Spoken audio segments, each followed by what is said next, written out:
पति से हुआ था, जिससे उसके 7 पुत्र और वीरावती नाम की एक गुणवान पुत्री थी। क्योंकि 7 भाइयों की वह केवल एक अकेली बहन थी, जिसके कारण वे अपने माता पिता के साथ साथ अपने भाइयों की भी लाडली थी। जब वह विवाह के लायक हो गई तब उसकी शादी एक उचित ब्राह्मण युवक से हुई। शादी के बाद वीरावती जब अपने माता पिता के यहाँ थी तो उसने अपनी भाभियों के साथ पति की लंबी आयु के लिए करवा चौथ का व्रत रखा। करवा चौथ के व्रत के दौरान वीरावती को भूख सहन नहीं हुई और कमजोरी के कारण वह मूर्छित होकर जमीन पर गिर गई।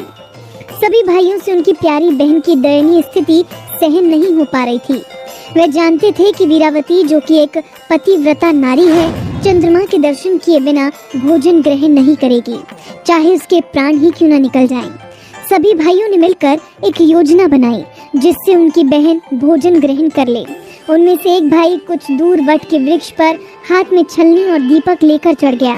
जब वीरावती मूर्छित अवस्था से जागी तो उसके बाकी सभी भाइयों ने उससे कहा कि चंद्रोदय हो गया है और उसे छत पर चंद्रमा के दर्शन कराने ले आए। वीरावती ने कुछ दूर वट के वृक्ष पर छलनी के पीछे दीपक को देख विश्वास कर लिया कि चंद्रमा वृक्ष के पीछे निकल आया है। अपनी भूख से व्याकुल वीरावती ने शीघ्र ही दीपक को चंद्रमा समझकर अर्घ अर्पण कर अपने व्रत को तोड़ा। वीरावती ने जब भोजन करना प्रारंभ किया तो उसे अशुभ संकेत मिलने लगे। पहले कौर में उसे बाल मिला, दूसरे में उसे छींक आई और तीसरी कौर में उसे अपने ससुराल वालों से निमंत्रण मिला।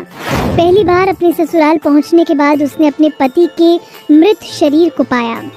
अपने पति के मृत शरीर को देखकर वीरावती रोने लगी और करवा चौथ के व्रत के दौरान अपनी किसी भूल के लिए खुद को दोषी ठहराने लगी। वह विलाप करने लगी। उसका विलाप सुनकर देवी इंद्राणी, जो कि इंद्र देवता की पत्नी है, वीरावती को सांत्वना देने के लिए पहुंची। वीरावती ने देवी इंद्राणी से पूछा कि करवा चौथ के दिन ही उसके पति की मृत्यु क्यों हुई और अपने पति को जीवित करने की वह देवी इंद्राणी से विनती करने लगी। वीरावती का दुख देखकर देवी इंद्राणी ने उससे कहा कि उसने चंद्रमा को अर्घ अर्पण किए बिना ही व्रत को तोड़ा था, जिसके कारण उसके पति की असामयिक मृत्यु हो गई।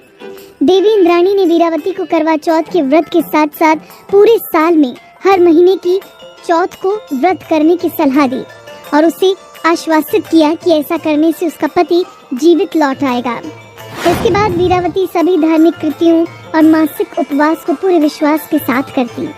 अंत में उन सभी व्रतों से मिले पुण्य के कारण वीरावती को उसका पति पुनः प्राप्त हो गया। कहते हैं कि करवा चौथ के व्रत में सुहागन महिलाएं करवा माता से प्रार्थना करती हैं कि हे करवा माता, जैसे आपने अपने पति को बचाया वैसे ही मेरे सुहाग की भी रक्षा